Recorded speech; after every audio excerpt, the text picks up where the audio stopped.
When it comes to Winx Club transformations, the ones that stick with me are the ones that think outside the box, that are more than just floating around and putting on sparkly outfits. They're novel and original, trying new things, and also put in the effort to communicate the unique power and personality of each girl.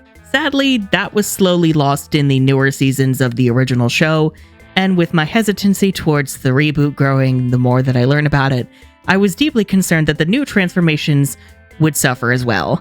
And they didn't, but they also kind of still did. It's complicated. I'm still not big on the outfits themselves. Originally, Rainbow would have actual fashion designers and consultants help to design the girls' outfits to, make sure that they would actually resemble things you'd see on runways. But these outfits, they are not given fashion model, not at all. The sequences, meanwhile, are hit and miss. It does feel like a significant chunk of effort has actually been, put into them. Some of them. I at least appreciate the attempt to clearly communicate each girl's power, and for the ones who go outside the box, they actually do a great job at standing apart from the crowd. But the girls who don't, well, just be prepared for a lot of aimless floating and spinning. Not as bad as Mythics. Can never be as bad as Mythics, but So today we're going to talk about the new transformation song, Forever Winx, as well as each girl's sequence in their order of release. What I like, what I hate, and how I have absolutely no hope whatsoever in this reboot. Sound fun? Cool. Before we begin, ciao! My name is Thomas, aka the Unicorn of War, and I talk a lot about Winx Club here on this channel. I do branch out from time to time, mostly in regards to animation and video games that I enjoy, talking far too much about aspects I like and dislike. Oh, I wrote far too lunch in this script.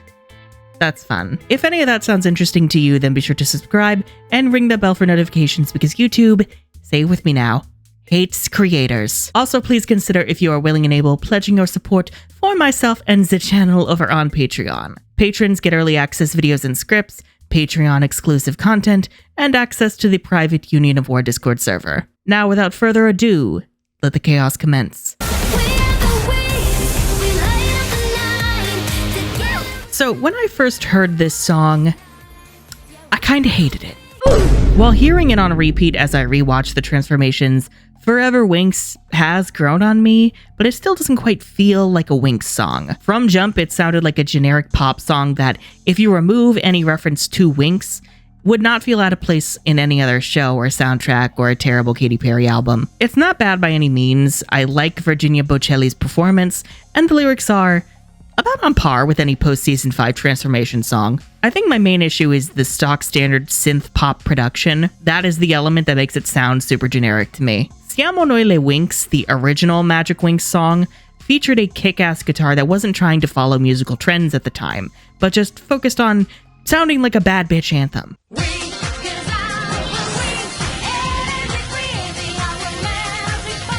Not to mention using the girls' names to punctuate the rhythm, often in tandem when they were on screen.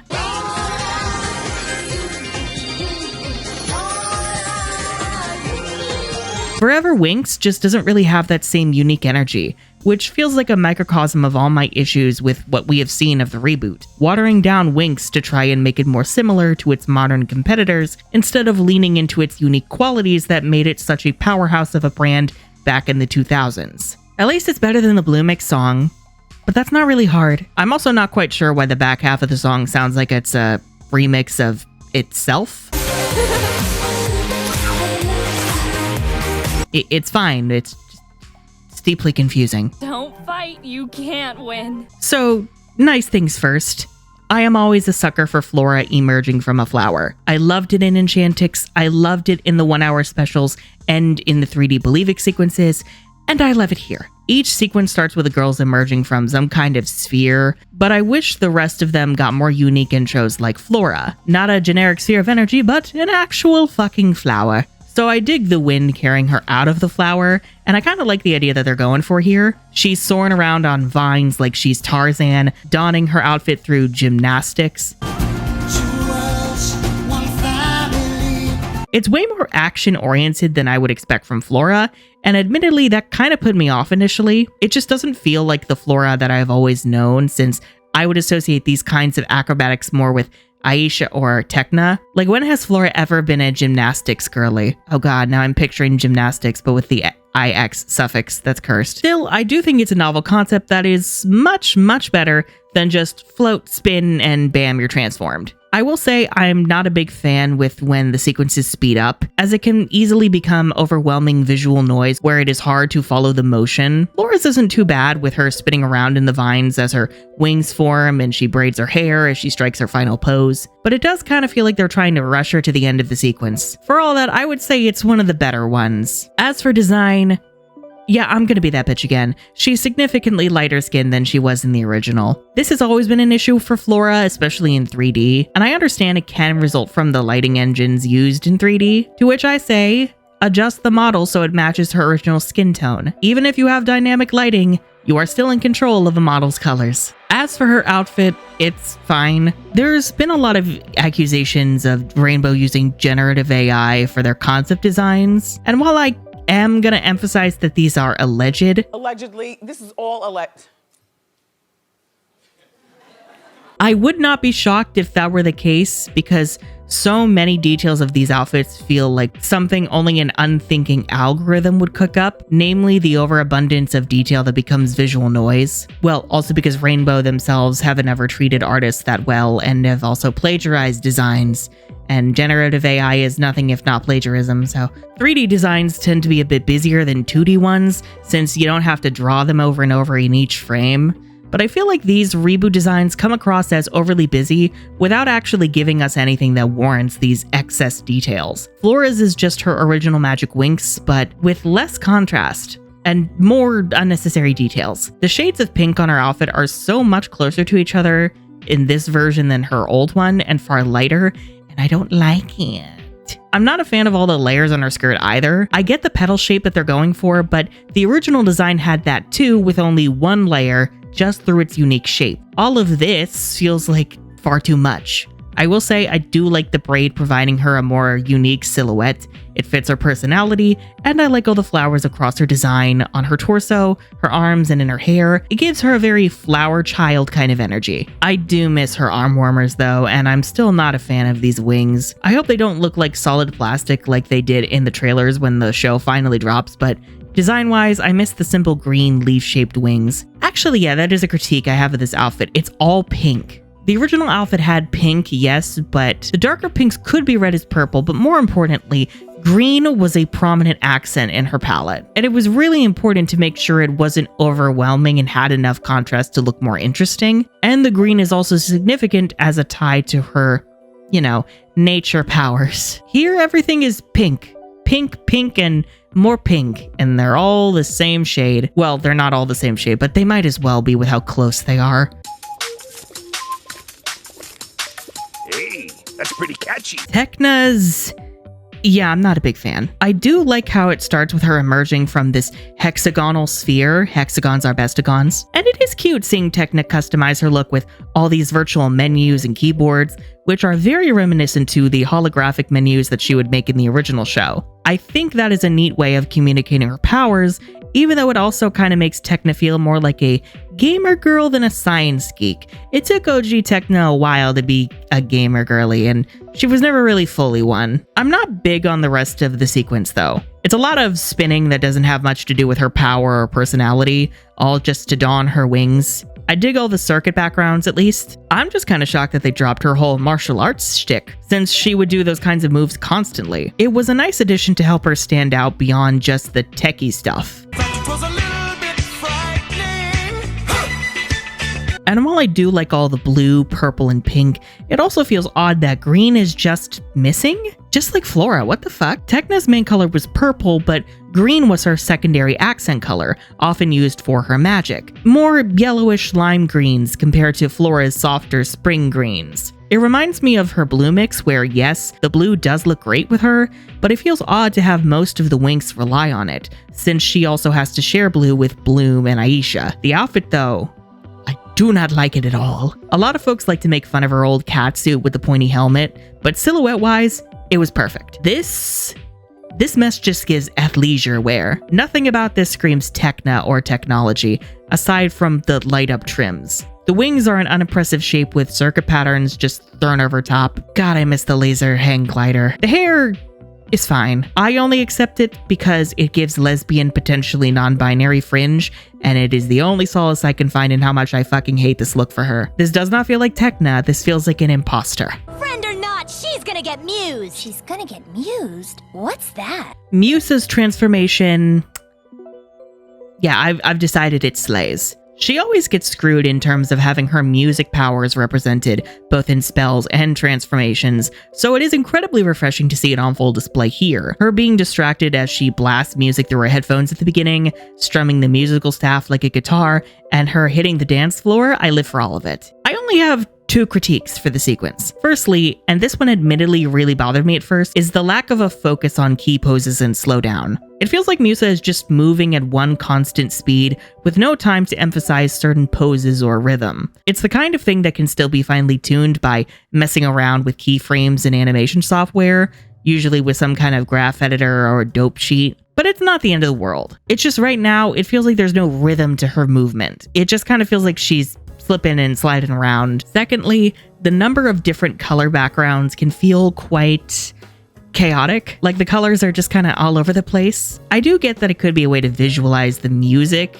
you know, the way that rave lights change colors at a club, but this feels too much, especially with that weird red, white, and blue ceiling as she dances. Like, girl, what the hell is with this weird ass Americana energy? It's also very unfortunate with that country ass bumpkin hairstyle they stuck her in. I'm sorry, I hate the down pigtails for her. They're so ugly and they're so not Musa. They kill her silhouette and they just do not suit her personality whatsoever. The outfit is fine. Again, it's an overcomplicated version of her original look. I do like the added purple, but we do not need the pink, and the wavy cutouts along the torso feel also unnecessary. The only improvement for me are the lace boots. I'm also torn on her wings.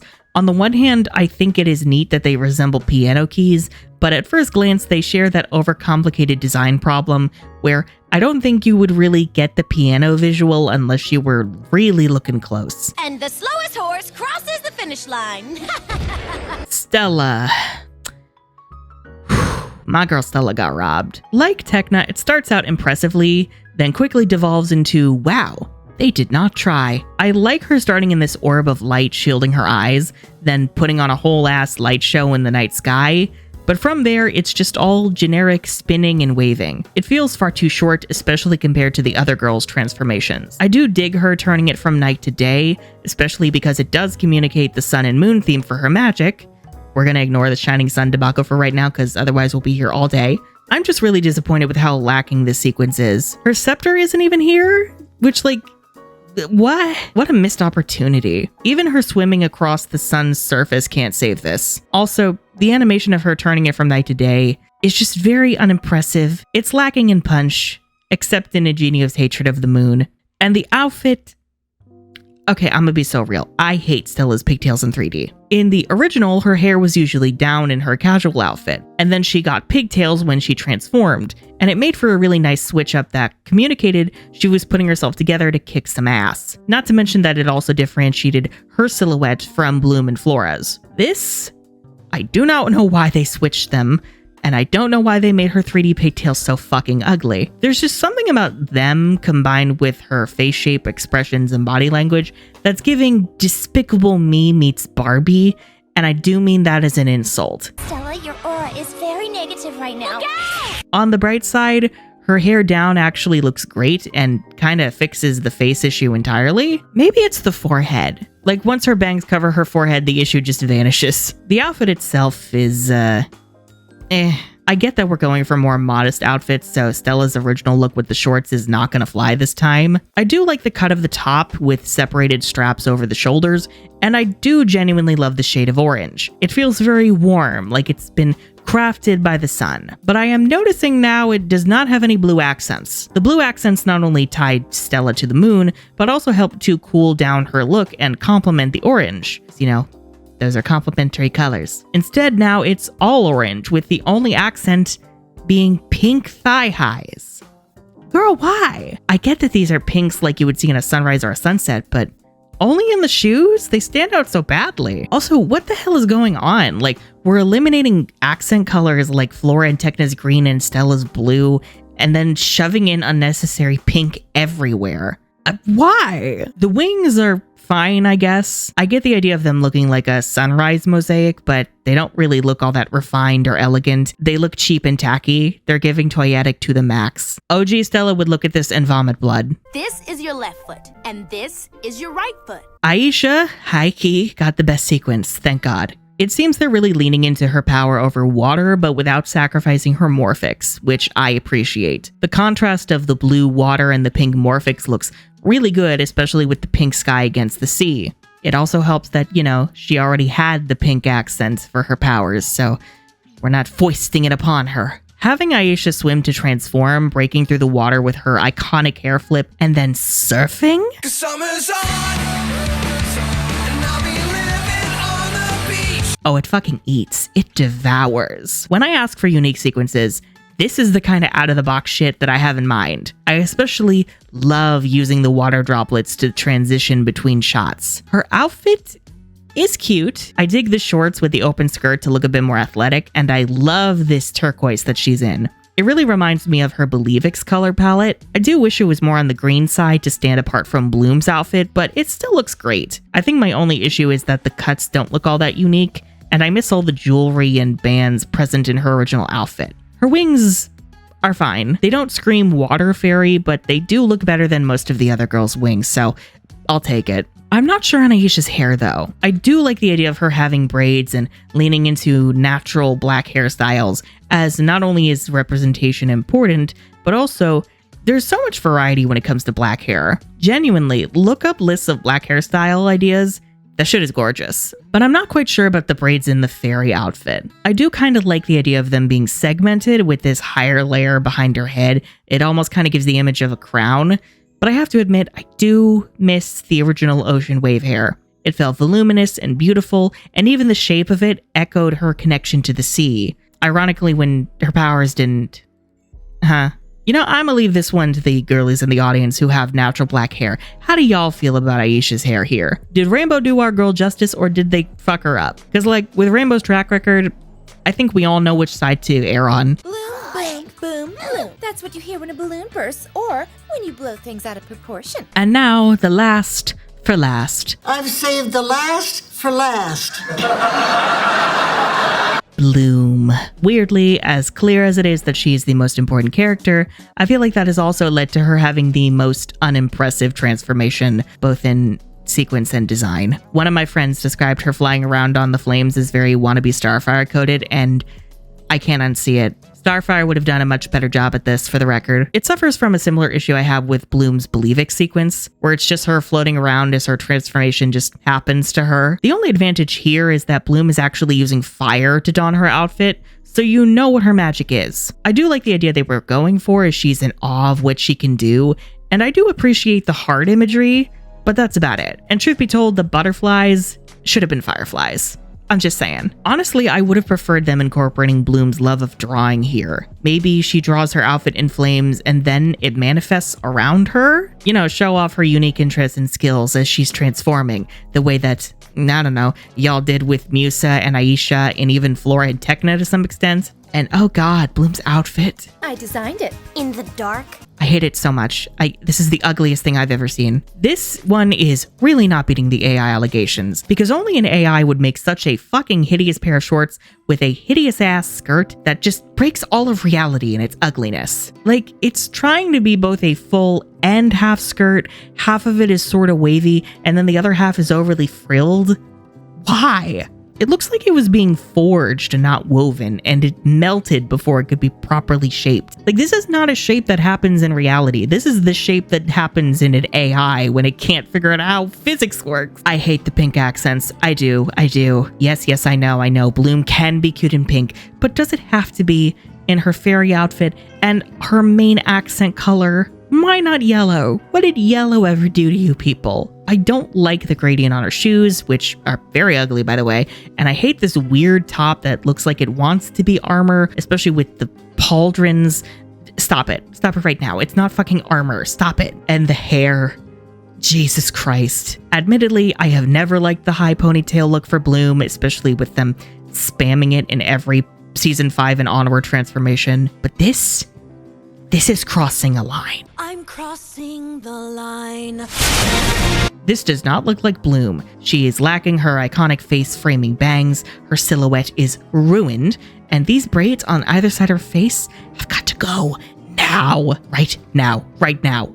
Right now. Immediately. Erase them. Her wings don't even look good. They look like a worse version of Aisha's wings. It's just so insane that Bloom looks the worst here. Usually they try so hard to make her look more important, and in the process, she looks like she's been fed through an AI slot machine the most times. Like, her outfit is just so ridiculous and hideous that it is broken physics themselves. It's broken reality. So, these transformations were very hit and miss. Overall, they are definitely leaning on the overly busy, overly pink side, but it's so strange to see the characters Rainbow usually ignores fare far better than the screen hogs.